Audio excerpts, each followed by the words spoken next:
For the Trump administration, a D.C. judge now trying for the 7th straight day to find out from the DOJ why they think an 18th century wartime law justifies sending away hundreds of people. Next hour, Judge James Boasberg will try again to get answers, as the president keeps arguing that the judge is out of his lane and insisting he has the right to do what he did. Mr. President, do you think you have the authority, the power to round up people, deport them, and then you're under no obligation to a court to show the evidence against them? Well, that's what the law says, and that's what our country needs. When you ask me if we have the authority, did Biden have the authority to allow millions of people to come into our country? Many of these people hardened criminals. All of this points to the administration's more aggressive enforcement and an unprecedented interpretation of immigration laws. The New York Times says senior DOJ lawyers now believe the same law invoked for those deportation flights, the Alien Enemies Act, also gives them the power to send immigration agents into U.S. homes without a search warrant. And the Times, the Associated Press, and the Wall Street Journal all reporting today on different incidents of Canadian or European tourists being stopped at the border. In some cases, strip searched, shackled, held for weeks, often unclear about why, in a dramatic break from past practice. I want to bring in Princeton University professor and MSNBC contributor Eddie Glaude. Greg Brower is a former U.S. attorney who worked for the DOJ in the Bush and Obama administrations. With me in studio, MSNBC legal correspondent Lisa Rubin. Lisa, let's start with this hearing today. It's coming up very shortly. The judge keeps asking for information about these flights as to the day they're going to be the day he gets the answers. No, I don't think so, because the judge has given them now until March 25th to make a determination on something that they were supposed to answer earlier this week. Are they going to invoke something called the state secrets privilege, or are they going to answer his questions, those 5 questions he had about the details of the first 2 flights that took off on Saturday night? The first thing that he wanted today was just an assurance by somebody with direct knowledge that those conversations about invoking the state secrets privilege were happening at cabinet level discussions. Todd Blanche, the Deputy Attorney General, has now put in a declaration attesting that those conversations indeed were taking place, that he knows that they were because he was involved in them. But beyond that, there is zero detail in Mr. Blanche's declaration today. So at 2:30, do I think Judge Boasberg will have further questions? I do. And in the meantime, Chris, the plaintiffs in this case have submitted papers that include multiple declarations from lawyers for Venezuelans who are believed to have been on those flights. And the declarations from lawyers essentially say, I have been trying to get in touch with my client. He was moved very rapidly from X facility to Y without notice or explanation. I understand from his family members that he thought he was going on that flight. I can't locate him in the ICE detainee database. Here are pictures of his tattoos, which have nothing to do with Tren de Aragua. My client has no criminal history, and on and on and on. If Judge Boasberg has read any of those multiple declarations, you can expect that there will be some questions about that to both the government and the plaintiffs today. Greg, the president said today that these Venezuelans were part of a bad group that had gone through a strong vetting process. The administration suggests they can't reveal information about the detainees because it amounts to state secrets. Can you explain that and whether it would also preclude them from at least proving to the judge that the people they took out of the U.S. are the alleged gang members the administration says they are? Typically, when state secrets is raised as an issue by the government in a criminal prosecution and it carries the day, the result typically is that the government simply can't go forward with the prosecution. It's refusing to provide information to the court, and it has the right to do so in certain circumstances, but the flip side of that is that it can't pursue the case. And so sometimes cases are dismissed simply because the government simply can't disclose certain information publicly to the court. The devil's in the details here, though. This will be a very interesting hearing this afternoon. The president's power, any president's power, is really at its peak in the area of national security. So it's not surprising that the administration is trending in that direction as a way of perhaps prevailing in this dispute. But Judge Boasberg is going to have a lot of questions, as Lisa mentioned. This will be a very interesting hearing.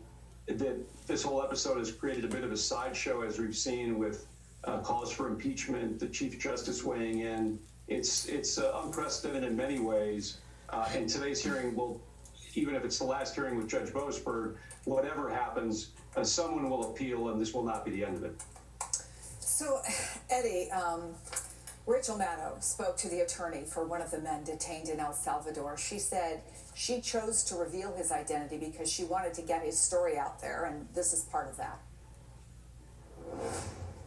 We feel it's important to let the world know who Andrei, our client, is, because he is a human being. He is a young professional from Venezuela. He's a makeup artist. He is a gay man. He is someone who came to the United States seeking protection. He came seeking asylum. Upon entry into the United States, he was detained because of his tattoos. Some of which you can see in those photos, but these are not the tattoos of somebody who is involved with gangs. These are normal tattoos that you would see on anybody at a coffee shop anywhere in the United States or Venezuela. He is one of the people, Eddie, that multiple members of the administration have said are murderers and rapists. They have lumped them all into that general category. So basically, one of the ways the administration has tried to argue this in public is that the ends justify the means. Can you unpack that? Well, no, the ends do not justify the means by any definition, right? So it seems to me that if one's means are undemocratic, if they fundamentally undermine the basic precepts, values, norms, laws of our country, then the ends do not justify them, right? And so it's important for us to understand that what the administration is doing is in some ways setting the stage for a deep constitutional crisis. And to my mind, Chris, we have to be very, very clear about the values animating the policy. What does it mean to lump all of these folk together? What does it mean to say to a district judge, right, that you have no jurisdiction over what I'm executing here? What does it mean to invoke this particular law as a basis for acting in this way? So it's not quite a sideshow. I would disagree with Greg's this description here, although he was just talking about impeachment. It takes us to the heart of the crisis that we face with the unitary theory of executive power that Donald Trump is enacting here. So, Greg, let me expand on this. The Times talked today about the administration believing it can use the 1798 Alien Enemies Act to justify going into homes without warrants. What are the consequences of that interpretation, and do you think that interpretation could hold? In short, the consequences are significant, to say the least. Whether they can hold will depend on the judge who first hears the issue and then the appellate courts above him or her. So this is something that's going to be likely litigated up to the Supreme Court eventually.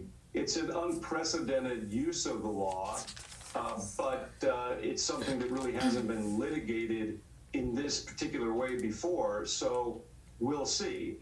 But I think, as I said, this is likely to end up in the Supreme Court, which will have to answer the question. But until then, Lisa, obviously people can get caught up in this, right? Absolutely. And I want to read a couple of the Associated Press's examples of the people who have gotten caught up in this. They talk about a German tourist who was stopped at the Tijuana crossing, spent over 6 weeks locked up, including over a week in solitary confinement, according to her friend. On the Canadian border, a backpacker from Wales spent nearly 3 weeks at a detention center before flying home this week. And a Canadian woman on a work visa detained at the Tijuana border spent 12 days in detention before returning home, which does beg the question, how long could it be till we get some guidance, ultimately, it sounds like, from the Supreme Court? And what about the people who get caught up with it in the meantime? Well, a lot of the people that you were just talking about, Chris, are being detained under different legal authorities than the one that the president has used to excuse this deportation of Venezuelans who are alleged members of Tren de Aragua. the Yeah, it's Yes. another example of Correct. Unprecedented Correct. use of their power. And so the question that you're asking, though, is when are we going to get some clarity from the Supreme Court? I think it's going to come in bits and pieces. If I had to guess, we'll first get some clarity on his invocation of the Alien Enemies Act. But there are other legal authorities that the president is using as part of this mass deportation program overseen and orchestrated by Stephen Miller. One of them is this provision in immigration law that says that the Secretary of State, in his sole discretion, can make a determination that a particular alien's presence in the United States poses potentially serious adverse foreign policy consequences. That's the statute that's being used right now to excuse the attempted deportation of Mahmoud Khalil, as well as the scholar at Georgetown who has been detained and is being held now in ICE custody, subject to an order from a court that he can't be deported until her further order and evaluation of that situation. But I think we're going to hear from the Supreme Court in drips and drabs, because although this seems to our viewers like it's all of one piece, what they're really doing is sort of using a legal grab bag to justify a series of different actions that they are then using to orchestrate what looks like a broad program of mass deportation. A grab bag, Eddie, that has moved incredibly fast, and I think history suggests places like Hungary and Turkey, the changes were much slower. It's extremely rare for a leader to just claim power or override the courts. The New York Times quotes a Harvard political scientist who says what we're seeing here is worse. He says, quote, "Honest to God, I've never seen anything like it. These first 2 months have been much more aggressively authoritarian than almost any other comparable case I know of Democratic backsliding." He's someone who literally co-wrote a book on authoritarianism. Is he overstating the case? No, I think his book on how democracies die is absolutely on point. I think we need to widen the aperture a bit, because what this is in some ways, you invoke history, Chris. This is in some ways an echo of a very dark period in our country's history.